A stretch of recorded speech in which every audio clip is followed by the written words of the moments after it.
All right, good afternoon from Queensland, Australia, and welcome to our second Change event this year, brought to you by Social Marketing at Griffith, the world's largest university-based social marketing center. My name is Dr. Timo Dietrich, and I'm the Engagement Director at Social Marketing at Griffith, and your MC for today's session, together with my colleague, Dr. Julia Carins, our Strategy Director. So on behalf of the entire Social Marketing at Griffith team, and speakers for today's session, we want to say welcome. Before we begin today, could I just please ask you to mute your mic, turn off your video so that we can ensure the best possible streaming quality for this event. And I also wanted to remind you that this session is being recorded and it will be shared on our YouTube channel.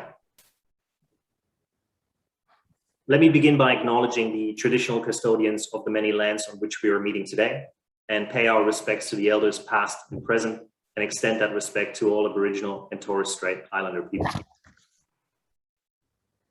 The Change events are here to empower, enable, and enact. And with that aim, we want to create a better future for all. Today, we're looking into the social issue of violence. Family, domestic, and sexual violence are a major health and welfare issue across Australia. And unfortunately, COVID and the many lockdowns have not really helped here. In fact, they have made things worse for many people. So violence occurs across all ages, socioeconomic and demographic groups, and it doesn't have to just be physical. So strategies to promote healthy, respectful, and non-violent relationships are an important part of prevention. And today we will critically discuss pathways to violence prevention. Our format today will have each speaker present for about 7 minutes. And then we transition into a panel discussion, which will be moderated by myself. And we will then finish with an audience Q&A session for the last sort of 12 minutes of today's event, so that we finish by exactly 1:30 p.m. We will be moving from one presenter to the next quite swiftly, but obviously we want to hear from you and your questions. So we are keen to get them through in the chat. And our strategy director, Dr. Julia, she will curate them and then facilitate the final audience Q&A session. We've had 250 registrations for today's event, and we know that many folks are checking out our recordings on YouTube. If you haven't obviously subscribed yet, please make sure you follow us to get an easier access for all our event recordings. All right, that's enough essentially from me for now. So I want to start with our first speaker today. Brad Chilcott, he's the Executive Director of White Ribbon Australia, the founder and current co-chair of the Advisory Council of Welcoming Australia, and is on the board of Reconciliation South Australia. Brad will share with us the transformational journey of the White Ribbon organization and also talk about how we need to reimagine the way we engage men in violence prevention. So over to you, Brad. The floor is yours for the next 7 minutes. Oops, sorry. Thank you, Timo, and what a privilege to be here with such an excellent group of people. Thank you to everyone that's joining us. Firstly, I'd like to acknowledge that I live, work and play on the lands of the Kaurna people, now known as Adelaide, and I pay my respects to their elders past, present and emerging, and also the land of the people that I'm on right now, which is the land of the Turrbal and Yagara people, and also to any First Nations people present with us on this Zoom. It's really important that we remember that the privilege that many of us enjoy came at great cost to other people, that sovereignty was never ceded, and that injustice continues to this very day. And as we speak about gendered violence and inequality, we know that these are issues that disproportionately impact on First Nations people who are experiencing the ongoing impact of colonisation and discrimination, and that it's certainly time for things to change dramatically in this regard. White Ribbon Australia is a primary prevention organisation that is working to engage men and boys and the Australian community to create a future where women and children are safe from all forms of men's violence and abuse. I want to set the scene a bit about the scale of the change that's required and some thoughts on what that change will take before I go into a bit more detail about what we actually do in the Q&A section later. So let's talk about men. There was a story about my backstory and my family in the Adelaide Advertiser around White Ribbon Day last year. And the headline said, "On the White Track." Yes, it's very true. I'm a straight, white, cisgender, middle-class man now running an organisation hoping to make women safer. Who knew that News Corp was so woke that they could have a subtle crack at me in this clever little pun? You can move on from that now, Timo, if you like.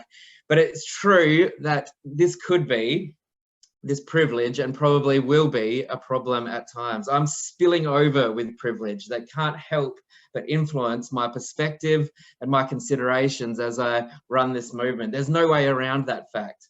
And privilege is the essence of gender inequality.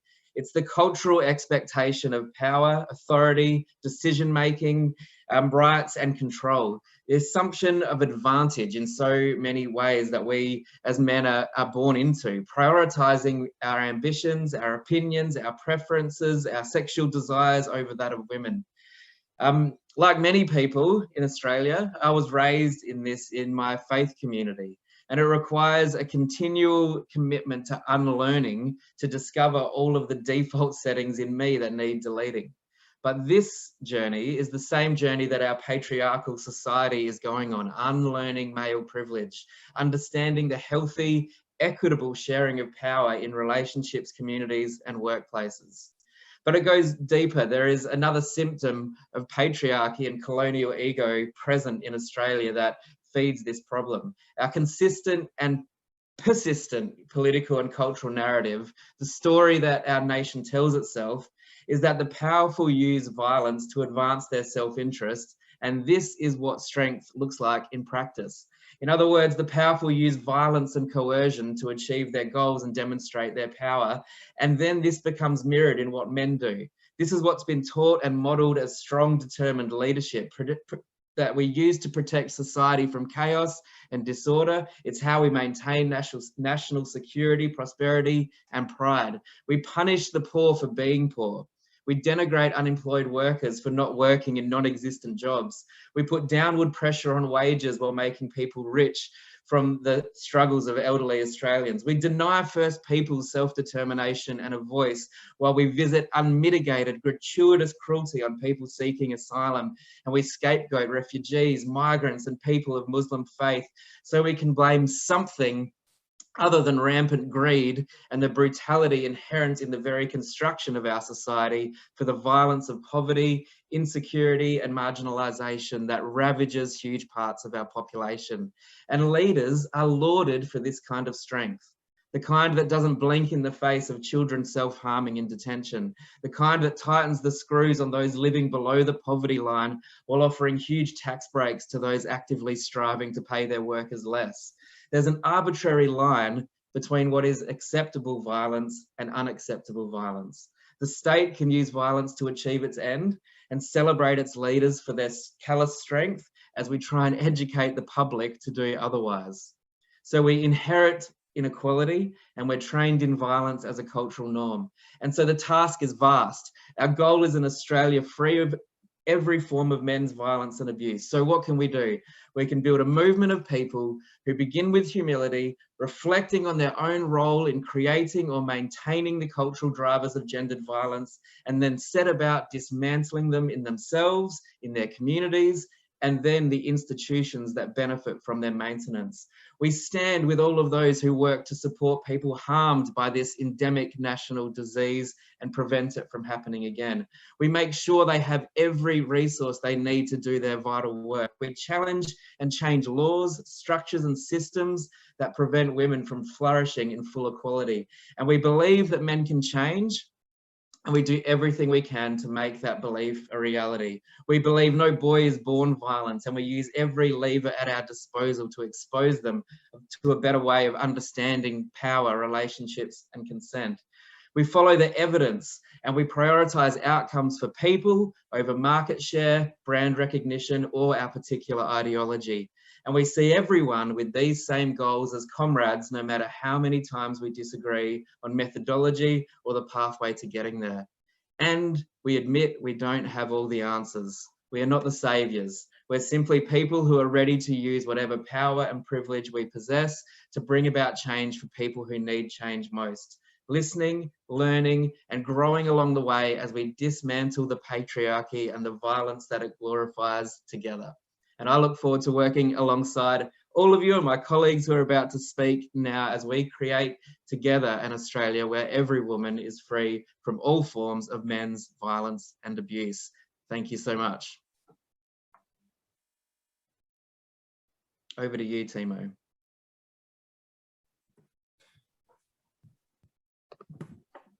Thank you, Brad. Wow, very inspiring and so much to unpack and digest. I'm sure there will be lots of comments and questions for you.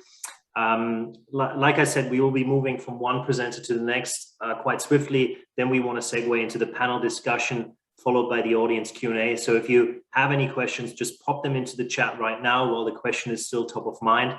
And Julia will make sure that they get asked in the audience Q&A session. Next up, we have two postdoctoral research fellows from social marketing at Griffith, ready to share their latest learnings and insights from undertaking sexual violence and abuse work with young people in Toowoomba and Bundaberg, as well as many other stakeholders. And this certainly has challenged the application of the co-design approach as well. And I really look forward to hearing them both speak. Just a couple of words about Taylor and Erin. So Dr. Taylor Willmott is an award-winning researcher with expertise in behavioral science, economics, social marketing, and human-centered design. And Dr. Erin Hurley is an expert in the use of participatory design techniques involving local communities during the design, implementation, and evaluation of behavior change programs. So two very experienced individuals with hot off the press learnings and things they want to share with us now. So over to you both. The floor is yours for the next 8 minutes. Thank you, Timo. Erin and I are pleased to be here today to share some lessons learned and some key insights from our community engagement work in Toowoomba and Bundaberg. Next slide. For context, the Queensland Government has funded two place-based projects in Toowoomba and Bundaberg, both focused on reducing and preventing youth sexual violence and abuse. Social Marketing at Griffith was commissioned to design and deliver two community engagement processes in Toowoomba and Bundaberg. This work aimed to generate community ideas and preferences to inform two locally tailored action plans focused on reducing and preventing youth sexual violence and abuse. Over the next 12 months, the Queensland Government has allocated more than $500,000 to support the implementation of these two locally tailored action plans. And this work that we'll be presenting to you today represents the community engagement process that led to those two, or the development, early stages of development of those two action plans. The work was undertaken in partnership with Civic Assist, a local organisation in Toowoomba, the University of the Sunshine Coast, and Awakening Cultural Ways. Next. The overall focus, as I mentioned, is the prevention of sexual violence and abuse among youth aged 12 to 25 years. In line with this aim, the project has four key areas of focus. The first is the promotion of safe and respectful relationships. The second is to help young people to feel safe online and offline. The third is to increase understanding and awareness of consent among young people. And lastly, the long-term goal is to reduce the risk of violence, sexual harassment, and sexual assault. Next. So the Social Marketing at Griffith project team work with local stakeholders in both Toowoomba and Bundaberg to co-design the community engagement processes in each place. Through a consensus-based approach, working with local stakeholders, they co-designed what they thought would be the best way of engaging with community, ensuring diverse voices were reflected in this process. The two methods that they chose were creating collective solutions and co-design. And Toowoomba also had the addition of a youth advisory group, self-termed the Young Voices United, which was 10 young people who ensured the project was youth-led and young people were meaningfully engaged at all stages of the process. Thank you, Taylor. So today we're talking a bit about the co-design. So co-design's about working with key stakeholders to really get an understanding of what it is that they value in program design. So in this instance, in programs or initiatives to prevent youth sexual violence and abuse. So for the actual co-design sessions, in small teams, we asked participants to design what they wanted to see implemented in community to keep young people safe. So we gave them butcher paper, pens, post-it notes, and they set to work creating their ideas. Next slide. So in Bundaberg, we ran sessions with young people from a variety of different cohorts, including those at risk of experiencing violence, such as young people in foster care, those who have experience with homelessness, and those who disengaged from mainstream education. So we also ran a couple of sessions with parents and sector professionals as well. Prior to conducting any of these sessions, we consulted with a range of stakeholders on ground in Bundaberg, who not only assisted in planning, recruiting and delivering our co-design sessions, but also played a really key role in helping us to gain a better understanding of the local context. So what gaps need to be addressed, what existing programs are in place, who the priority cohorts actually were, and how we could best engage them. Next slide. So here's some of the designs that young people came up with on their butcher paper. Just quickly, you know, a common theme across young people was their desire to participate in a variety of group activities that encourage social bonding with their peers, allowed them to develop life skills, gave them a connection to a trusted support youth worker, and importantly, this type of initiative provided them with a safe place to go, you know, of an afternoon or evening, which was really important to young people. So through our stakeholder consultations, we were made aware of a variety of initiatives in Bundaberg that provided these type of opportunities. However, the young people just weren't aware of them. Next slide. So with the parents and caregivers, we actually asked them what type of support they needed. Again, one of the key insights here was their lack of awareness of existing resources available to them. So while online safety and, you know, tips for having conversations with their child was valued, they actually hadn't heard of many of the valuable resources that are currently out there offering this type of support. Next slide. So with the Bundaberg professionals working with young people, such as teachers and youth support workers, they identified the need for improved coordination and transparency across organisations to improve understanding of who does what and what resources are available. You know, I remember one person in the session saying, I don't even know what any of these other organisations do. So we also saw that they wanted improved coordination between community organisations and the Department of Education as well, to ensure that facilitators trained in the delivery of prevention initiatives actually have the support and networks that they need to deliver these within schools. Next slide. The community engagement process in Toowoomba followed the same process in Bundaberg, with the addition of the youth advisory group Young Voices United. Overall, we conducted 13 co-design sessions with a total of 128 participants. Of these, 102 were young people, 17 were parents and caregivers, and 9 were teachers or guidance counsellors. Next slide. Similar to Bundaberg, young people shared their ideas for what they would like to see implemented in the youth sexual violence and prevention space. They shared a range of topics that they would like to see focused on, and recommended various formats that those programs would be designed in. Some of the key themes that they discussed included destigmatising violence prevention in the Toowoomba community, raising awareness with reliable facts and statistics, a strong mental health focus of the program and its relationship with violence, ensuring that trained and qualified professionals were developing program content and also facilitating its delivery. They also emphasised the importance of having and providing an opportunity for peer-led discussion and learning. They all emphasised how important it was that the program and campaigns were inclusive of all young people from different backgrounds and experiences. And lastly, they emphasised the importance of making sure that the program was practical and engaging, using scenario-based activities and role-playing. Next slide. So parents and caregivers also shared their ideas and suggestions for how they could be supported in their role in keeping their children safe. These sessions included young mums and single mums and dads, and they suggested the need for improved education and support, particularly for young parents. They also recommended creating a directory of support services, so similar to Bundaberg, increasing awareness of existing services in the local community. They emphasised the importance of this program or campaign being online, with suggestions including creating an online learning community and having social media groups for peer support. And lastly, they emphasised the importance of the program content being tailored to parents' needs and being delivered in a user-friendly platform. Next slide.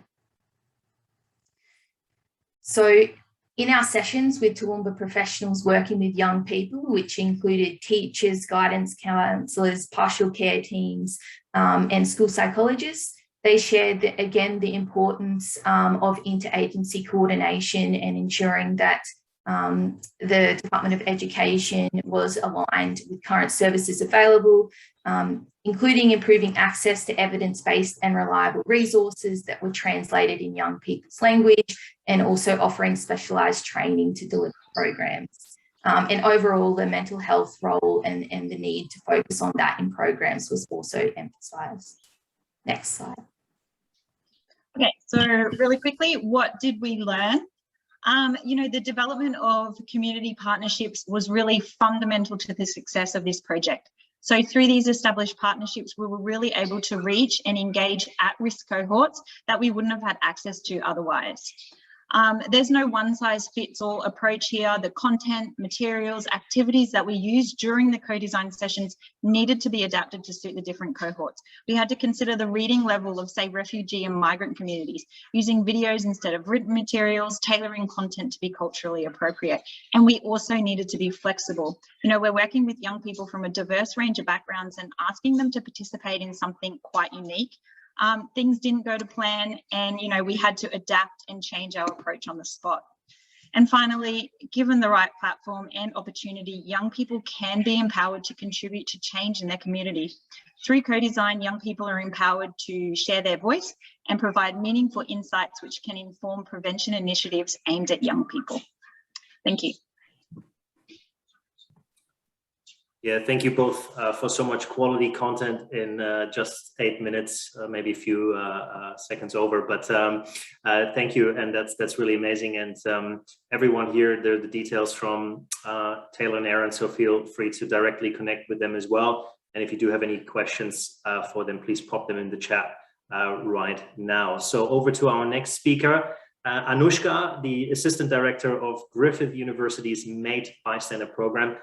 She's a Bachelor of Behavioral Studies graduate who is majored in psychology, and she's very passionate about exploring the drivers of human behavior, like probably many of you here today. So Anoushka also works with convicted domestic violence perpetrators on an intervention program outside of MATE, and she will share with us what we all can do to help prevent violence. So Anoushka, over to you for the next 7 minutes. Thank you, Timo, and thank you, everyone. I'd like to also acknowledge the Yugambeh people and the Coombie Saltwater people on whose land I am joining this webinar on today. Recognise that sovereignty was never ceded, and this was and always will be their land. Thank you for having me here today. I feel humbled to be on this panel alongside such brilliant people doing the work that they do for the community. I'm in the extremely fortunate position, as Timo said, to work at what we describe as both ends of the continuum. At one end is the work that I do with the men who have been convicted of domestic violence related offences, so what we would call the pointy end of the continuum.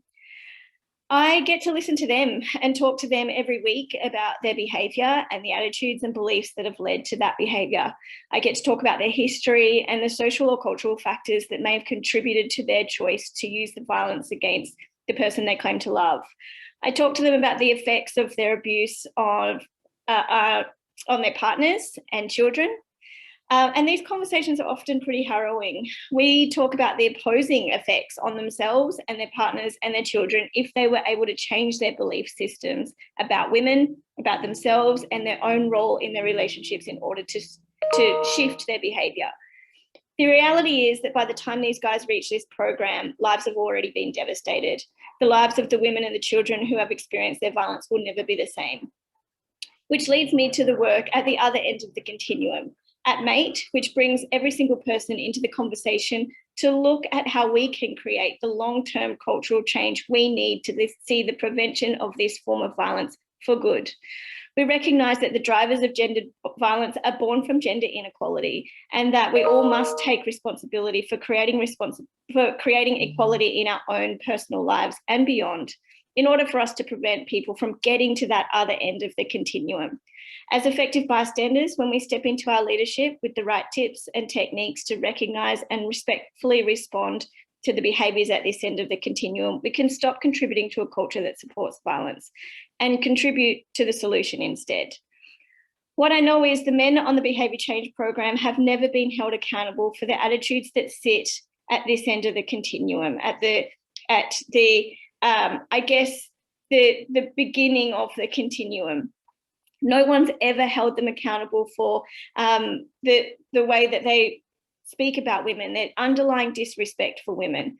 I often say that the only people that I have ever met who believe that all men are violent are the ones that sit at that end of the continuum, because they've heard the jokes, they've heard the language, they've heard other people disrespect women, and they believe that everybody thinks like them. This is the way that permeates through our culture, and the things that they've used to reinforce their attitudes and beliefs. So imagine a world where everyone activates themselves as bystanders. The person who uses the violence is held accountable in every environment that they are. When they talk to their mates and they tell sexist jokes or use degrading language, they're held accountable for it. Their mates say, hey, that's not cool. When they show problematic attitudes towards women, their family says, come on, do better. They're held accountable and still supported by their workplace. And importantly, they're seeing examples of gender equality on a more macro level, which is challenging, given Australia currently sits in 50th place on the global index measuring gender equality, slipping from 15th place in 2006. Not only are we not gaining, we're moving backwards. Australia is one of the few developed nations that does not actively set targets for gender equality and measure progress towards nationally agreed goals. As a result, we're falling behind. To allow Australia to progress, we must understand how the causes of women's economic, social, and material disadvantage begin shortly after birth and compounds across the life course. To make the link, simply this creates a culture of inequality. So when men who use violence see only men in positions of power and authority, as Brad said, power, authority, and decision-making, prioritising themselves and their own wants, needs, desires over others, then they also begin to see women in a role that is less than. And this is reinforced through our language, our jokes, media representations of women, the objectification of women, political participations, traditions, pornography, victim blaming and shaming, the gender pay gap. All of these things are able to reinforce their view that they're entitled to be on the top of that hierarchy in the home also, and that women are less than. What most people think when we start a conversation about the role of the bystander in the prevention of domestic violence is that they have to intervene in a physically violent incident, which for most people is unattainable and scary, and it's absolutely not what we want to empower bystanders to do. Mostly, it's a lot of unlearning, again, something that Brad pointed to, unlearning that it's none of our business, unlearning that we can't make a difference, unlearning about what we thought we knew about the world around us, and learning about the seemingly harmless parts of our culture that actually contribute to violence. If domestic violence and murder of women is the tip of the iceberg, the violent supportive attitudes that lie beneath the surface, maybe next slide please, Timo, is what supports the violence to occur. What MATE does is empower people to understand the drivers of violence, recognise the way that gender inequality shows up in our everyday lives, regardless of who we are, and to address what's happening below the surface so we can see a shift in what's happening above. This is a national crisis. Even prior to the current pandemic, this was a national crisis. The first thing we need to do to work towards a solution is to take personal responsibility for the problem, because we're all responsible, we all have the capacity to prevent it, and we all have a role to play in addressing what we're seeing below the surface there. when we start to look there and use our capacity as effective bystanders to address and hold people accountable for those attitudes, we'll start to see a shift in what's happening above. The change starts with us, and we can all be someone who does something. Thank you.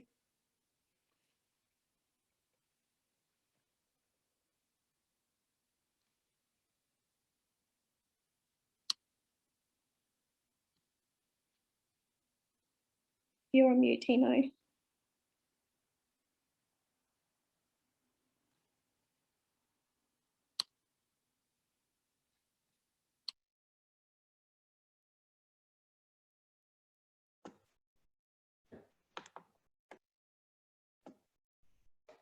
Unmute, Timo.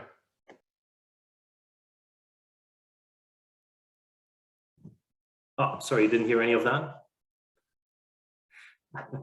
I start again. So, well, I said wonderful stuff, sensational stuff. And thank you, Anoushka. I've went through the MAID training myself. And yeah, that continuum piece, it's just so much that my eyes were open to. And we sometimes live in a blissful ignorance with our own perceptions and beliefs. So here I have the details for Anoushka, obviously, if you wanted to connect with her directly in the MAID gang. Like I said, please share some questions in the chat. I know there were already some coming through for you as well, Anoushka, I think, about somebody wanting to use the continuum image. If you're happy with that, I'm sure they will acknowledge you as well. Our last speaker before the panel discussion is Professor Patrick O'Leary. Patrick is the co-lead of the Disrupting Violence Research Beacon at Griffith University and the director for the Violence Research and Prevention Program at the Griffith Criminology Institute. Patrick has worked in the area of gender-based violence, child protection, and the impact of childhood trauma for over 25 years. This has included work advising governments and working in numerous international contexts.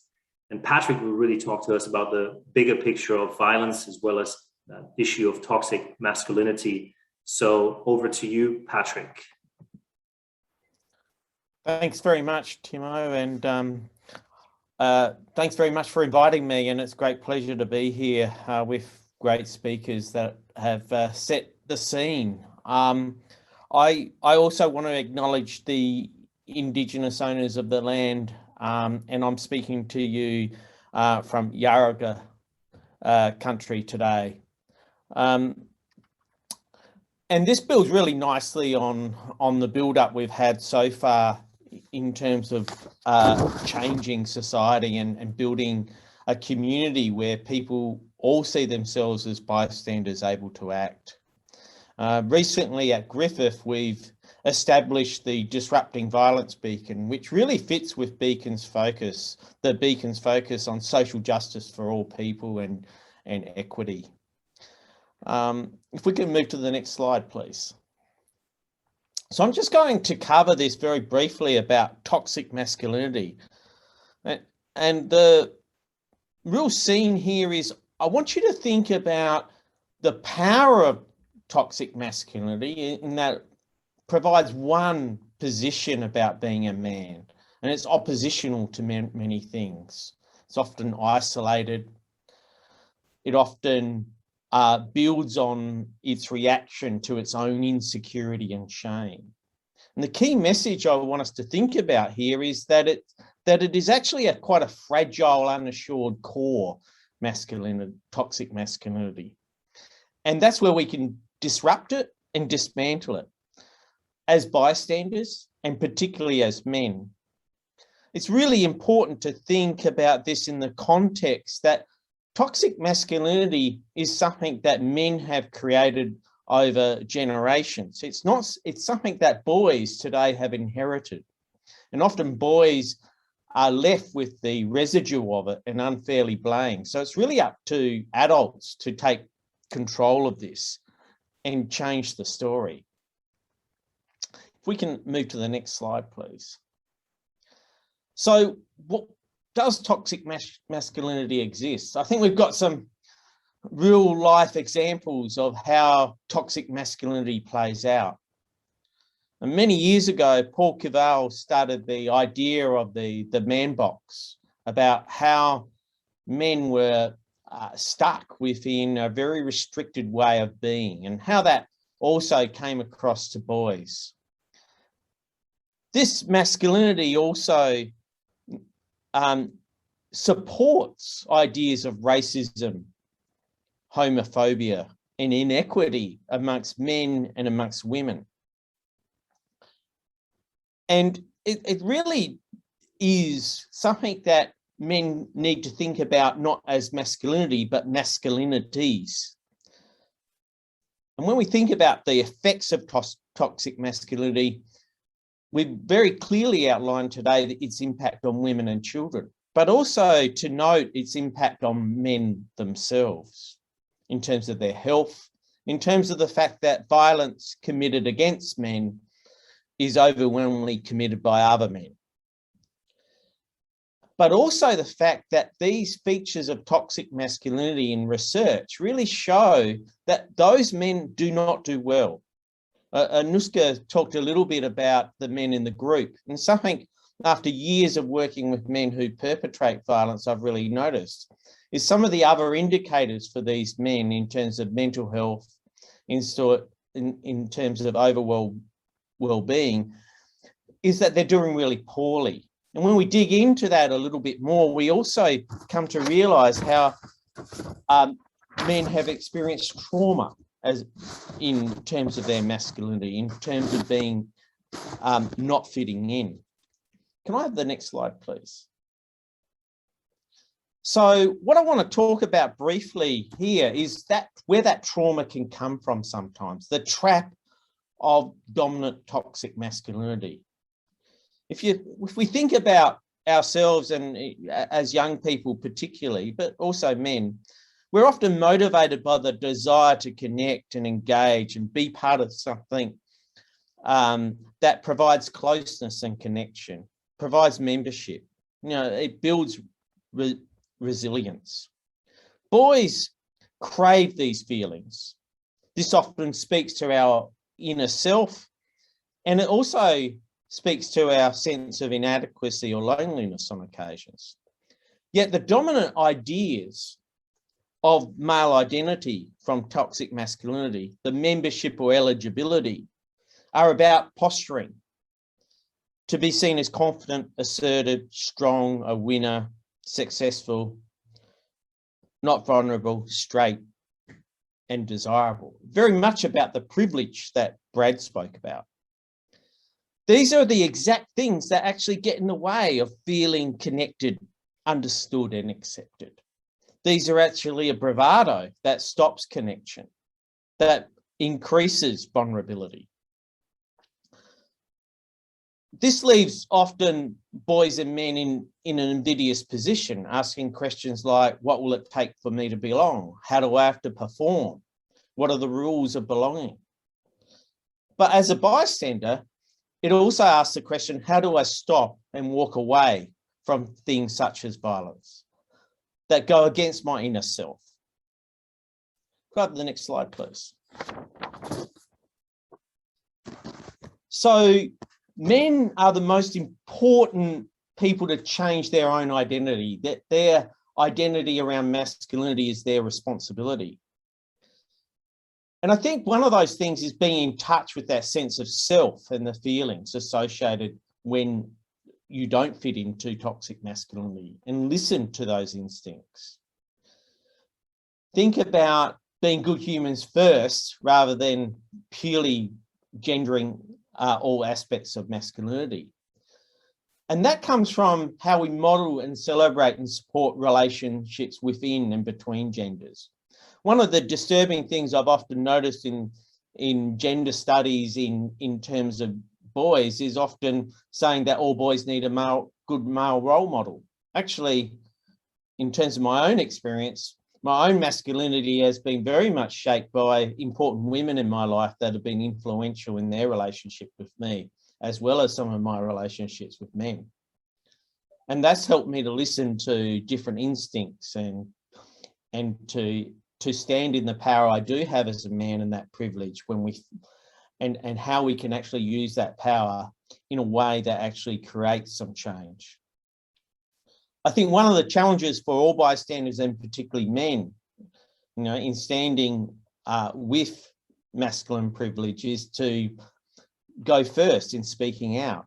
Embrace the concept of going first. That's something we need as bystanders. But at the same time, valuing that sense of humanity of making mistakes and being accountable. It starts with us and the fact that men can make changes, but men are part of changing the collective responsibility of changing men's violence is an important message as being a bystander. We can all do small things. Thank you very much.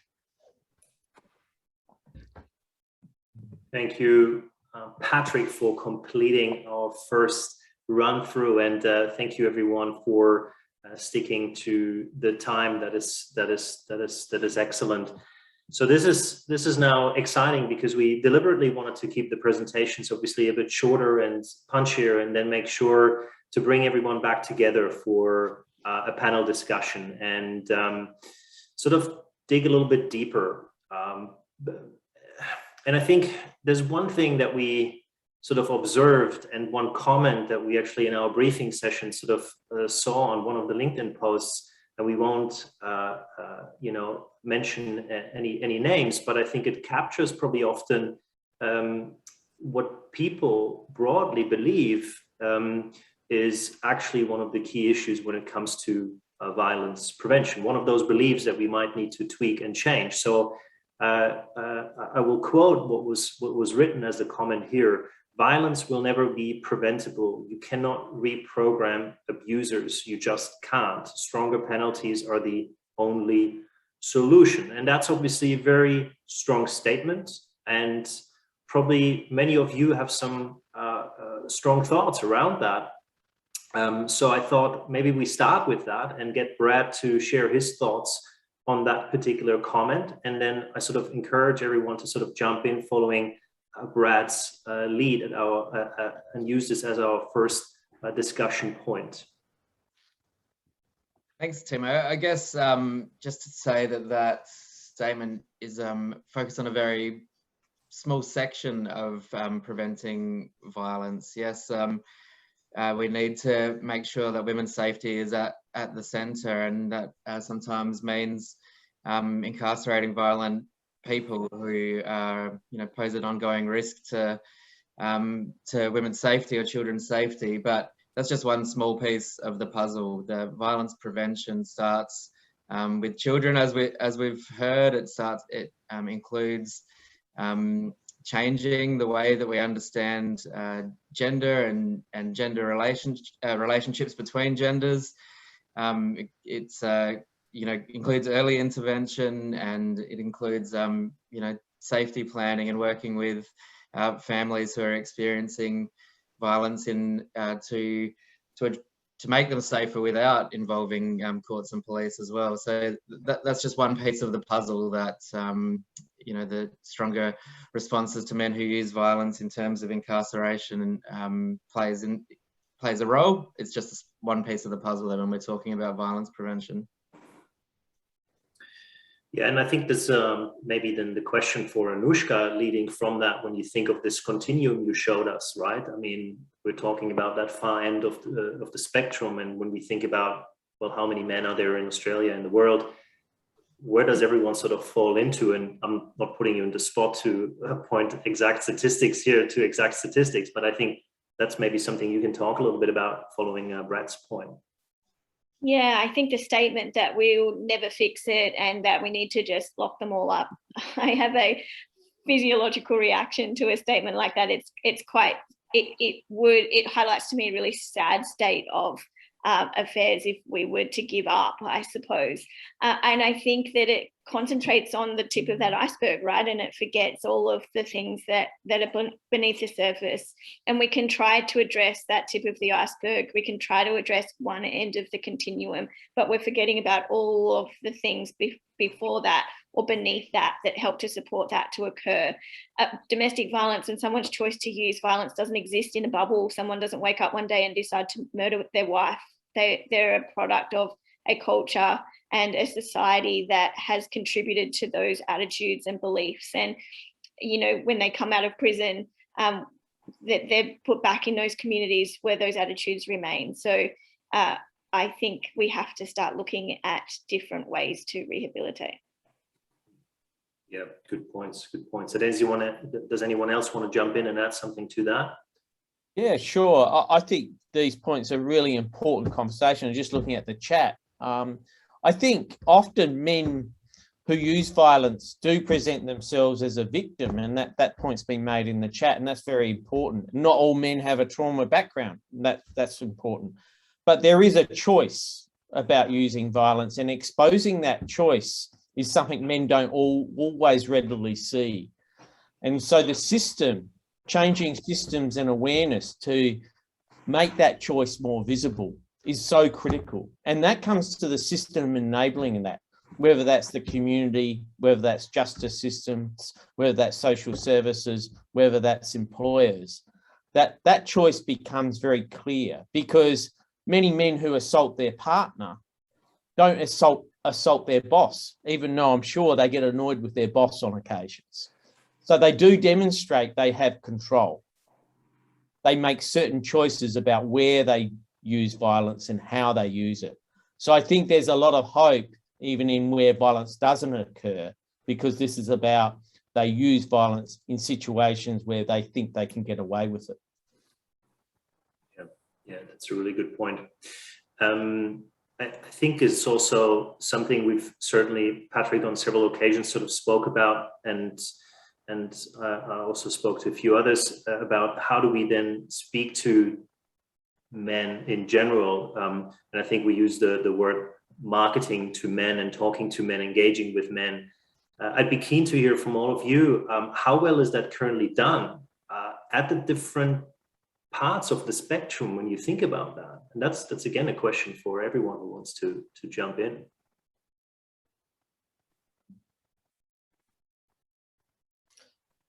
I think I might, and Anoushka and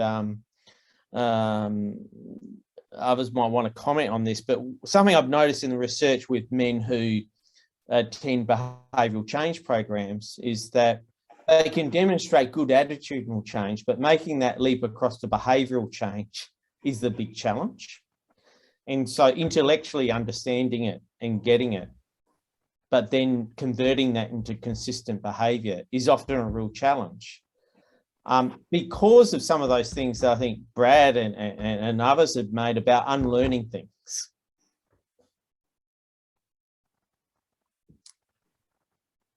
Does anyone else have some other points around that? I think particularly here when we think about, you know, Anoushka, you're dealing with both ends of the spectrum, and arguably many men might sit in the middle somewhere there as well. So how well are you speaking to all of these different groups with, let's say, something like MATE and the other program that you're involved in?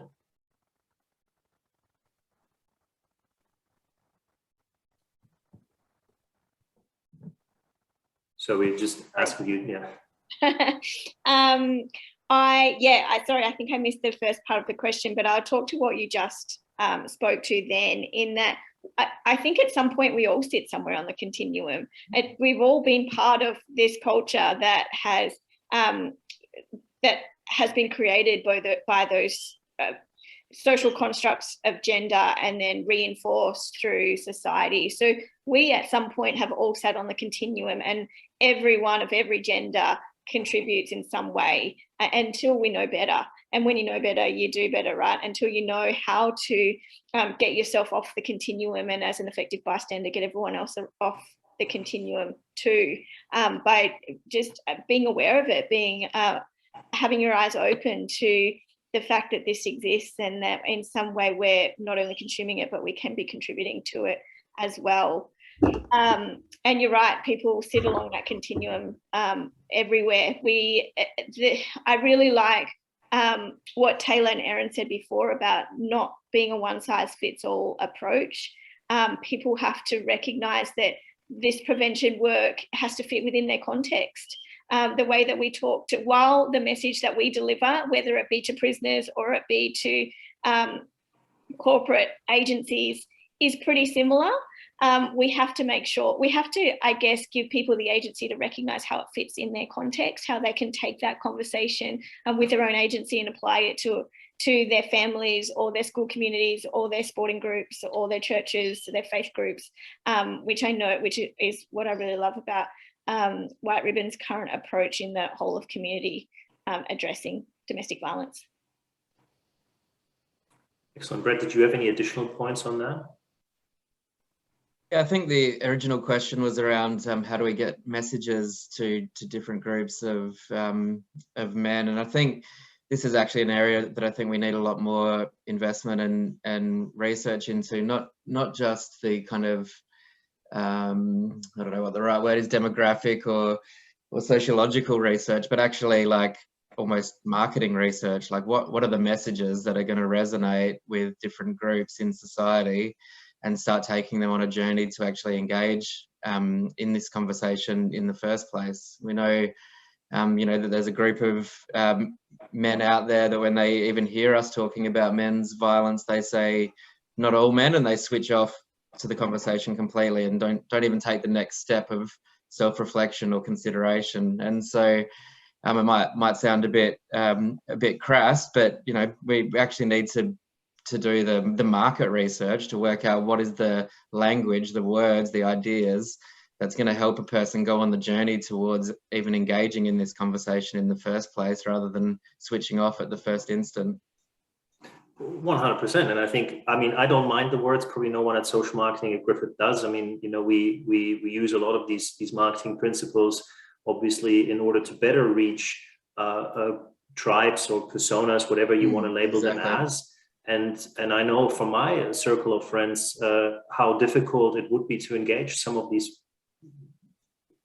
individuals, because they would really not be open to the conversation and would potentially be quite rude back to you if you were to start it. So I think certainly from my own experience, I can say that there's a gap, and I would encourage more funding into that area, like you're saying. And sorry. Yeah, and I'm just going to say, like, thinking about issues that, the core issue of like gender inequality and related, gender stereotypes, gender norms. Those are like fairly woke ideas that only a few people want to engage with in that kind of academic intellectual level. But actually, we still need to be having society level and micro community level conversations about those things in a way that doesn't sound academic or distant or unrelatable. So how can you engage people who don't want to talk about gender equality and don't really care about that as an ideological issue? How do you engage them in a conversation about gender equality in a way that they might not even be aware that they're talking about it, if that makes sense? That's our challenge, I think, and I think that's a lot more work needs to be done in that area.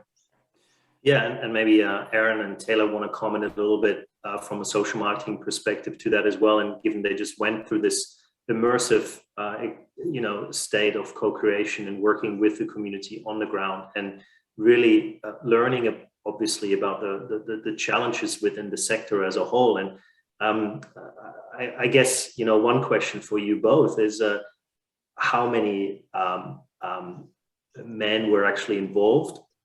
Because I don't know if you mentioned that, but I think also beyond that, maybe picking up on the few of the points that were just raised by everyone here, and particularly Brett, I'd love to hear your thoughts around that.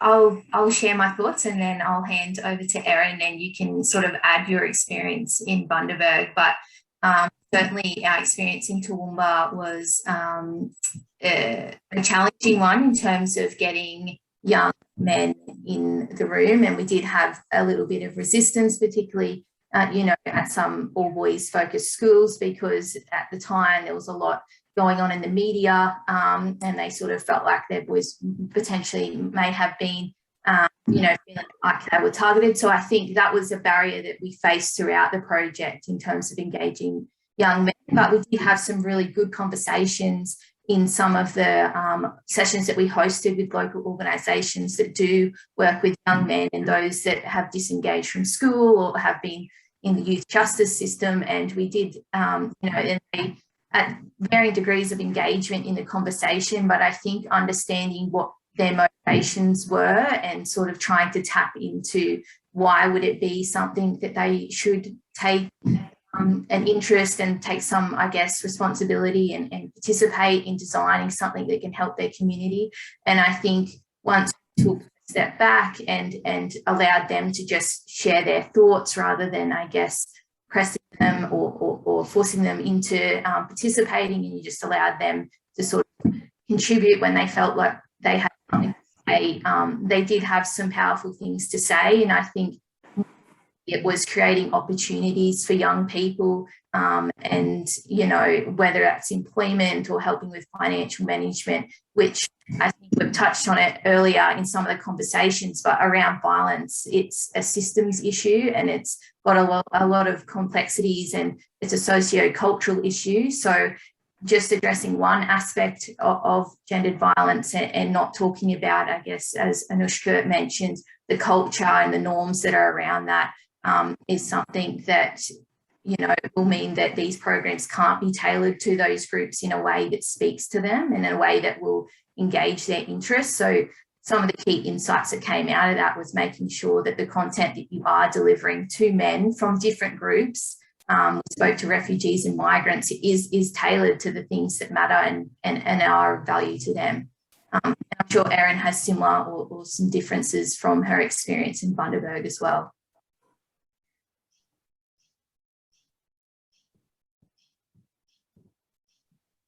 I am muted now. Yeah, I think what Taylor said summed it up really well. We ideally would have loved to have achieved, I guess, more representation from males when we were in Bundaberg. We had to work with groups that we were given access to. It would have been great to get into an all-male school, but that's not something we were able to achieve. Even with when we went in with our parents, we actually didn't have any fathers come along, unfortunately, which would have been nice. And same as when we were working with professionals as well, that was kind of dominated by the females. But when we were with the young people, we did get a nice representation of males' voices in there. And, they were able to, like Taylor was saying, we just gave them the platform to kind of listen to them, I guess. That's what we were there for. There was a bit of, I guess, some struggles sometimes with engaging, not just the males, but engaging the kind of harder to reach young people that we had in the sessions, and kind of a bit of a challenge, getting them to work with us sometimes. But it was all about adapting. And once we just kind of let them know that, yeah, sometimes, they even said, what's the point? There's no hope in Bundaberg. I don't see what you're going to change. We were just there to say, look, we're listening to you. What do you want to see? What is it that you would like to go along to? What would you participate in? We want to hear your voice. We want you to share with us what it is that you want. And, that was really, I guess, empowering for some of them too, to be able to understand, okay, for one, someone is really listening to whatever my idea is. There were no silly ideas. They could put it down, whatever it was. We did have a whole group of, we split them into small teams, and we had a little team of just males, and they drew pictures. They wanted a BMX track, and, they went wherever their mind went. So I think just getting in there and really empowering them to open up and knowing that we were there to listen, there is hope. Yeah, that's some great insights, and I guess when you talk about bringing obviously hard to reach audiences into a room to, let's say, co-design with them, would you say on reflection that was the best method to engage? Yeah, look, like I said, we really did have some struggle engaging some of the young people. When we went into schools, we did find the young people there are much more receptive to us and the activities, whereas in some of the sessions where we went to more of the, I guess, hard to reach youth in some of these community organisations, you know, sometimes they didn't even want to share their name with us. They didn't want to do the group activities. You know, like I said, we had some young people saying, what is the point? It's hopeless. There's no hope for Bundaberg. What are we even doing here? So, you know, things didn't always go to plan. We just told them, you know, we're here to listen to you, and that's what we did. We adapted, I guess, our approach when we went in there. So, you know, no, sometimes it wasn't the best idea to sit them out down in their small teams and get them to design something together. You know, some people were like, I want to do this by myself, or they just sat there writing their own, you know, in their own little bubble, writing notes down, and we just kind of went with whatever they kind of went with the flow, I guess. You know, we did learn a few things. Perhaps smaller sessions were better, especially, I guess, maybe even the topic we were talking about. They were more comfortable with intimate discussions, especially, I think, really importantly, when we had the youth support workers there with us. Sometimes we just had one person in the session, but we really needed to make sure we had someone in each of the individual groups, because the young people were already comfortable with these people. You know, we were coming in, strangers flying in from Brisbane, from a university, asking them to do all these things. You know, they weren't really, I guess, receptive to us as much as when they sat down with their youth support workers, and they were kind of, I guess, encouraging them to kind of dig into what it is that they really want, as opposed to myself and my colleague when we were in there. But yeah, and the more informal, the better. You know, bean bags, pizza, make it a comfortable setting. You know, when we definitely couldn't go in there and give them worksheets to fill out, you know, that wasn't going to work. Even just a word association, you know, we went in with videos and activities, you know, food, more informal. So yeah, we just had to adapt. Yeah, that's really good, and shows the importance of these community partnerships that you really have to build beforehand. You can't just rock up there and then expect people to contribute if they don't know you and there's no level of trust. So yeah, I think those are really valuable insights and learnings. And I guess to sort of pivot into a different line of questioning here, when we then talk about, okay, we need a lot more, and we need a lot more resources. Patrick, I'd be very keen to hear from you. If you have no limits, and obviously you're co-leading the violence beacon at Griffith University, which means the university as a whole is obviously very interested in making a real difference in that space. So I'm not sure, you know, what kind of funding comes along with that. But if you had no limits in terms of funding, what would you do to address and prevent violence? And I know this is a big question, but can you share with us? Thanks very much, Timo. I think it's a great question to play with, and it also builds a bit on what Erin and Taylor were talking about, and that's hope. And I think with community change, we bring some hope. And I just want to, before I go into the what would we do with an endless budget, is there some really good research that shows that whilst men feel the social pressure to, for example, fight back when pushed, the majority agree that they feel that societal pressure. Actually, the minority of men personally agree with it. And I think that's a glimmer of hope for us about how, in creating cultural change, we appeal to that inner self of what the ethics are. In a perfect world, I think it's got to start young. We've had lots of debates recently about consent. And I think consent begins when you're really young, about how you take turns, how boys understand their relationship to others. And it starts with building blocks. It's not about sex, it's about entitlement.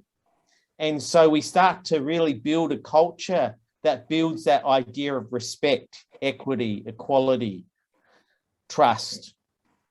And that starts from a very early age. Those building blocks are so important. So education is so critical. And that's something we're hearing a lot in terms of how do we evaluate better programs within schools, better programs within universities. But it also goes to that core about the values we have in terms of that stand. So what would it mean if not only governments, but employers, sporting clubs, cultures had a very clear value stand about violence, and they invested in that violence is not okay. It's a statement up front. No excuses. I think that prevention and changing culture that I've read in the chat, that people are very much committed to, the complexity of really engaging there is something critical. But also I think when men commit domestic violence, the idea of purely it being a punishment model is really problematic. It's more about accountability and restorative process, that the community expects better of these men and expects them to give back in response to their violence. So I think there's some great opportunities with employers to see how we can actually manage men who use violence, maintain their job, but they're accountable still financially to their partners, for example. How we actually ask men to give back to the community as part of a restorative process. And actually case manage that process through really the onus becomes on the man making changes. So much in domestic violence happens where women are expected to make changes in response to the violence, such as escaping, leaving home, changing their work patterns. So that flipping on who actually has to endure the consequences of the violence needs to go with the perpetrators who inflict violence. So that's my I could keep going easily. I won't.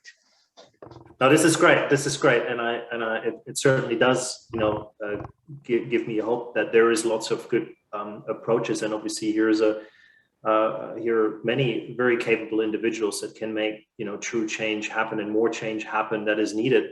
And to your point, Patrick, there as well, it's sometimes, and actually Brad's point as well, sometimes maybe we don't need to talk about the language that's used at the pointy end of the continuum, but we actually, when we talk about education and talking to children and teenagers, we might actually talk about how do we build pro-social behaviors, because they're the antidote to everything we see, and that's certainly very, very powerful and practical, and maybe has less of a negative connotation attached with the topic that we're discussing today.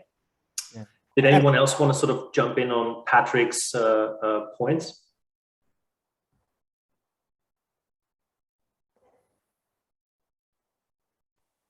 I don't see any nodding, so I might then transition into another question that goes right to the practical application. And Anoushka, you might want to follow Brad's lead here.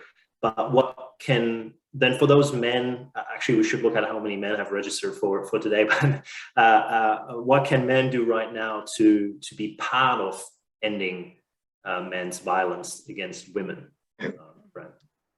I mean, we've heard a bit already about being good bystanders and taking action to call out your friends and the people around you when you see them behaving or talking in ways that are disrespectful. But I want to go to a little bit of a different angle, and I think the first thing, if every man could just have some humility to reflect on their own behavior, every man, not react with not all men, like I said earlier, or that's not me when you hear conversations around these topics. But if every man just paused to consider what would happen at home or in your relationship if your partner made some of the choices you made, or whether decision making is really equally shared, or to reflect on whether people feel afraid when things get a bit tense at home. If every man just took time to reflect on their own behavior and attitudes, it would go a long way to start creating the change. Secondly,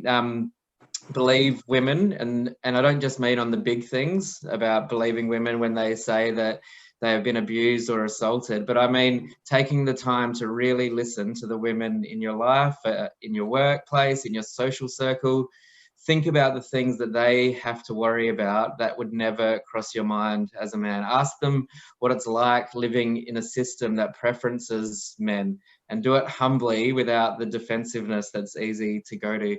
Understand what your inherent privilege and power actually means to other people in your life. Thirdly, don't just listen and learn, act, do something about it, change your behavior, start to model a new way of carrying your privilege and sharing your power. Another way of putting it is, don't just be a woke bloke who has all the right ideas, be a better human. And then if you're a person who's worried about using violence in your relationship, call Men's Referral Service or Men's Line, see a counsellor, talk to someone you trust. Don't just have better opinions, be a better person and do the work to do that. And lastly, I'd like to say that we should stand in solidarity with women on that social change level. Recognise women's leadership and follow them when they're demanding social and policy change. Add your voice, not as the saviour when women are calling for reform or funding or cultural change. Add your voice, be a part of what they're asking for as an ally. Don't just think that men's violence against women is bad or that someone should do something about it. That someone is you.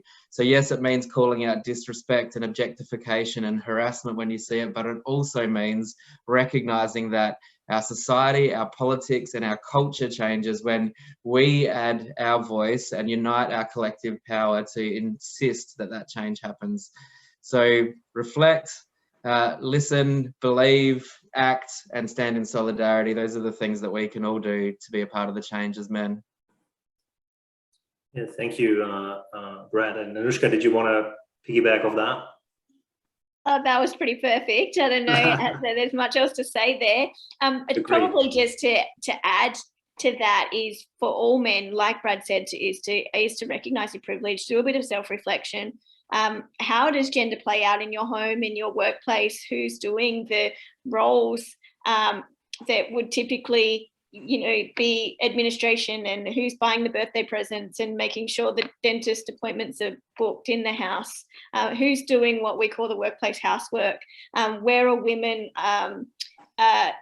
What roles are women occupying in the workplace? Are they typically the lower level roles? And then what are we expecting of those women in that workplace? And also being vulnerable enough to say that you're not perfect through that process. That's going to take process, right? Change takes time. Be able to say to other people, here's some things I've started to pick myself up on. Here's some language I'm not going to use anymore.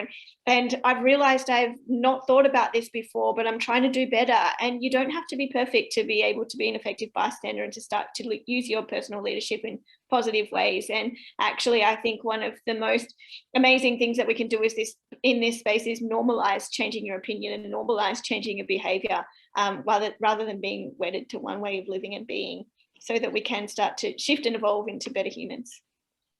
Yeah, that's powerful and so true as well. And I'm going to throw a curveball at you there, thinking about the World Wide Web and the internet. And if you think about this cultural change we're talking about, and we have this sort of largely unmoderated and unprotected space where people can just say what they want to say. So do you feel like this continuum and some of the things, you've thrown on there, like pornography, I mean, has that kind of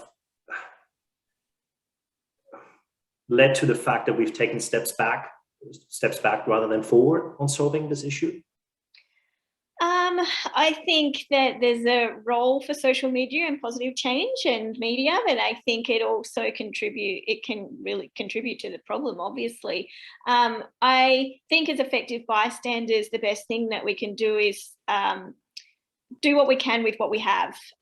Oftentimes, if I see something challenging on TV or on social media, the best thing that I can do is have conversations with people in my own immediate sphere of influence. So I might show it to my husband and say, what do you think is wrong with this? Or have a conversation with my children about it, so that they can start to then critically think about the things that they're engaging with as well. I'll do the same with people that I work with and my friends. And sometimes that's the best way that I can start to create change and get people to think differently, rather than thinking I can change social media platform laws and regulations and advertising regulations, which we absolutely can as bystanders when we use our voice as consumers.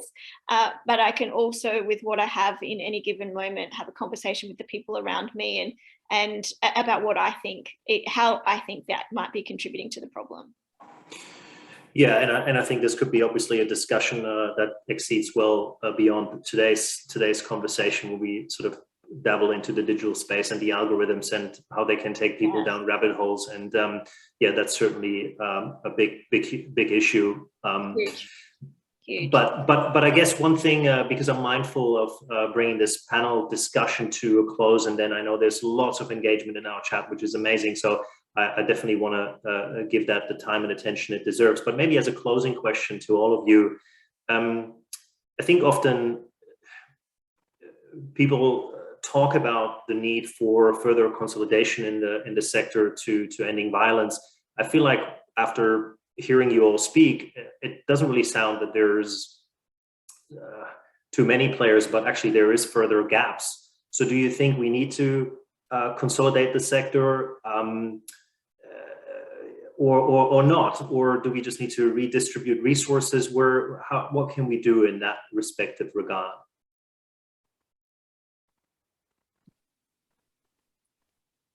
Patrick, I might throw that one to you. What's your thoughts on that? I think it's partly also a research question of what the system can enable people, rather than often for victims it's compliant. And I think building on that resource question, you know, like the effects of violence also breed structural inequality for people who are being victims. And I think that is still something that the system really struggles with, in how we actually empower people in their recovery, families, women and children, to feel they have that economic empowerment. I think there's some examples in terms of how we build the community, embrace those families, rather than often those families feel shame. We should celebrate that resilience. I think there's some examples in some Scandinavian countries, for example, of you know, clear payments to survivors and relocation and supports that actually can build community with people, as well as that accountability for men who perpetrate violence. Any other thoughts before I close the panel discussion around consolidation in the sector or needs for more resources?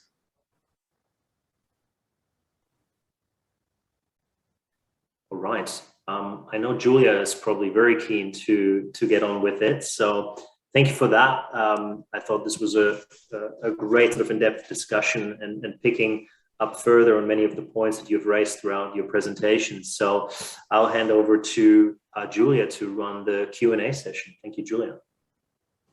Thank you, Timo, and thank you everybody for all of your comments in the chat. There have been some very insightful comments and very much responding to each other about these issues and sharing your thoughts so freely. I'm going to pose a couple of questions to the panelists today from the chat, and you've already spoken, Brad and Anoushka, about that reflection, but some of the questions coming through have been about how do you engage with those people that refuse to acknowledge that there's gender equality, or they do not recognise that their forms of violence are actually violence or abuse. There just doesn't seem to be a way to get through to those people. How do you break that ice?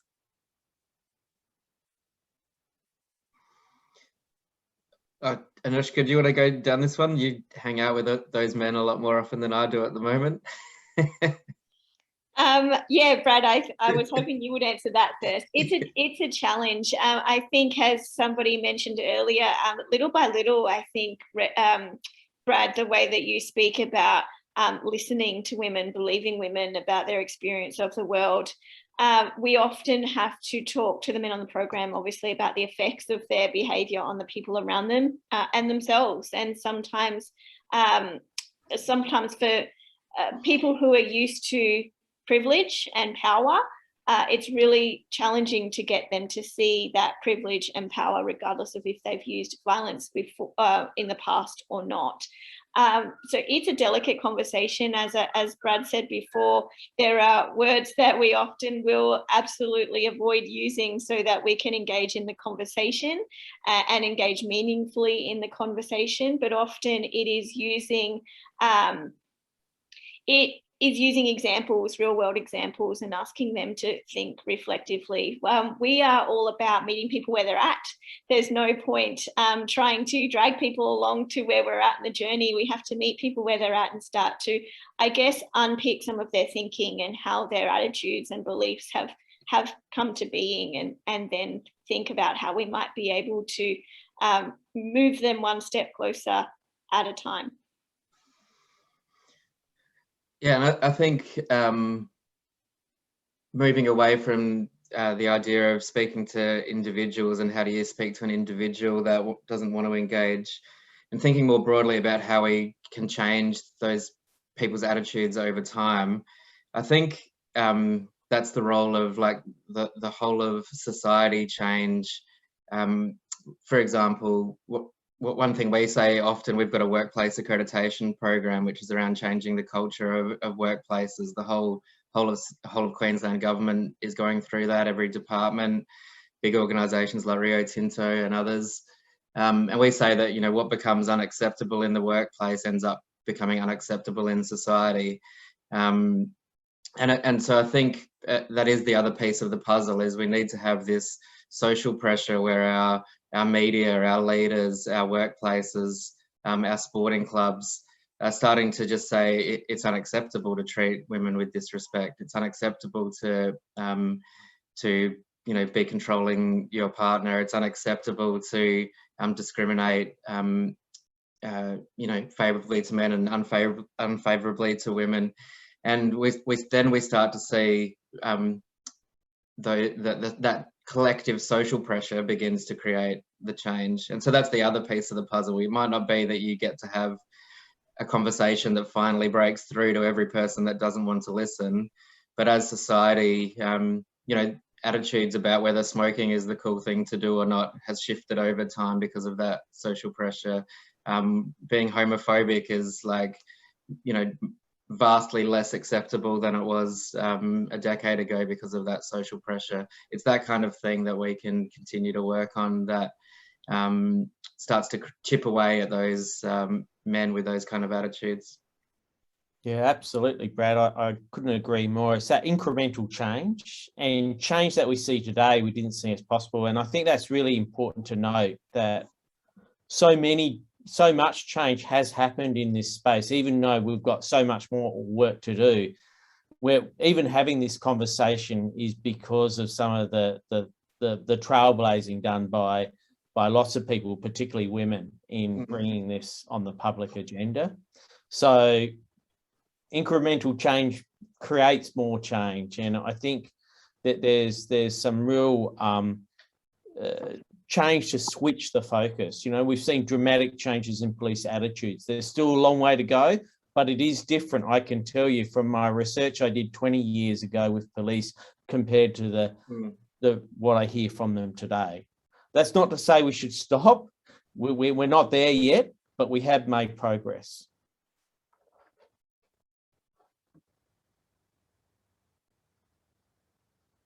Thank you.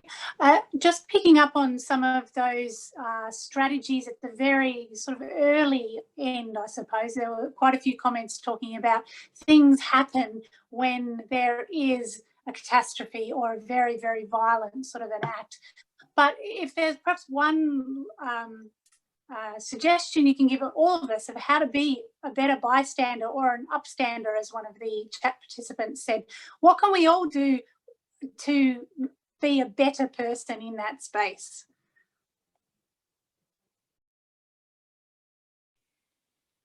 I think the first thing that you can do is recognise that there are barriers, recognise that it's challenging. We can spend an hour talking about being a bystander and say, now just go out and be an effective bystander, but we have to recognise all of the social learning that we've had over our lifetimes that have told us not to get involved, to not stick your nose in other people's business, to only speak when you're spoken to. So we've got to start to shift some of that, start to get around some of the barriers that we have around the fear of getting it wrong, the fear of making it worse, fear of being judged, and recognising that social norms play a huge role in why we're currently not intervening.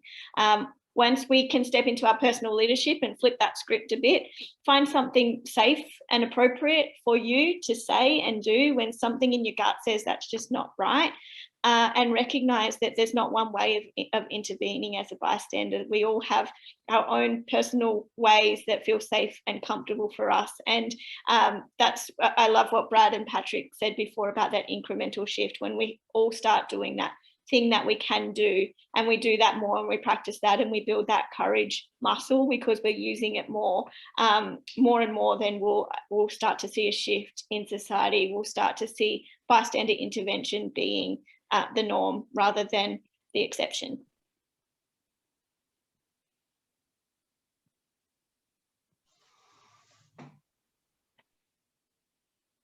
Thanks, Anoushka. Any other panelists wish to comment in that space? I might just share, Anoushka mentioned earlier White Ribbon's model of community engagement at the moment.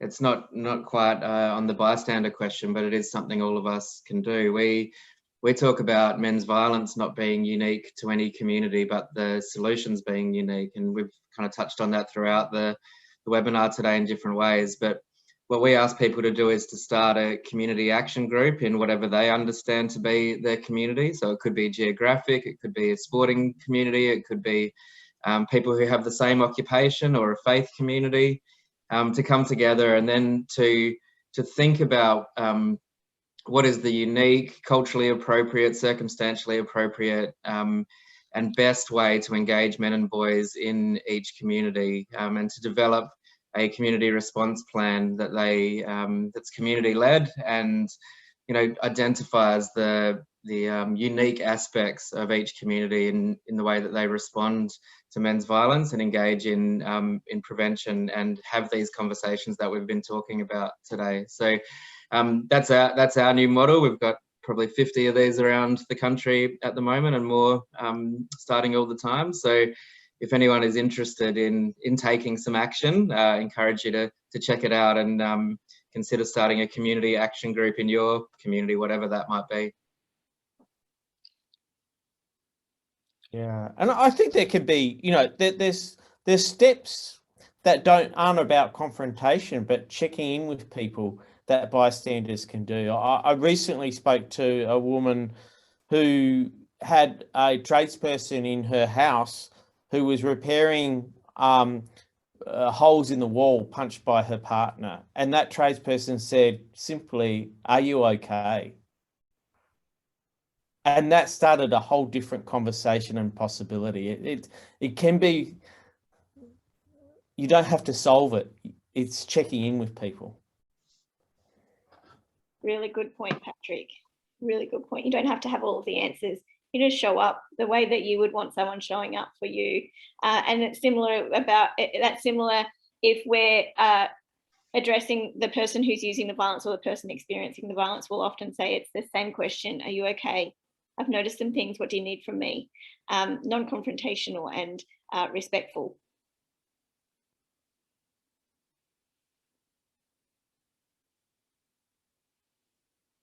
That's wonderful advice. Thank you, Anoushka and Patrick. I think just those simple things, and when you're talking about hearing or wanting the whole conversation to change, recognising those small shifts and those small actions that are contributing to that conversation change, rather than trying to figure out, well, how can we change the conversation because it's such a large conversation to change. Just one final question, because I think Timo will be about to wrap us up. Is there perhaps one positive example you've seen for very, very different age groups? Because there's so many different needs for older men or older perpetrators versus younger perpetrators. Can you perhaps give us a single simple example that you've seen that deserves applaud in one or other of those cases?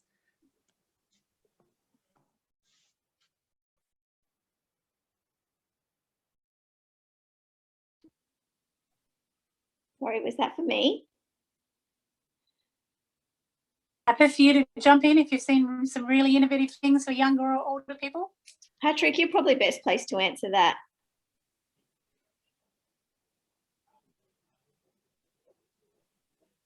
I'm happy to be helped out here, but I think actually what we heard from Erin and Taylor today is a really classic example of how you engage with people where they're at. That's a really innovative and working with people.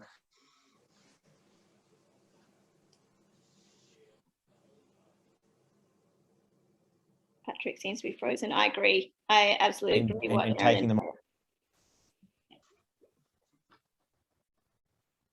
Yeah, I agree. Okay, thank you so much, everybody in the chat. It's been, and all of our panelists, it's been fantastic and immense engagement going on in the chat channel here as we've absorbed all of your comments and all of your lessons. And I'm going to hand over to Timo now to bring this all together. Thank you very much.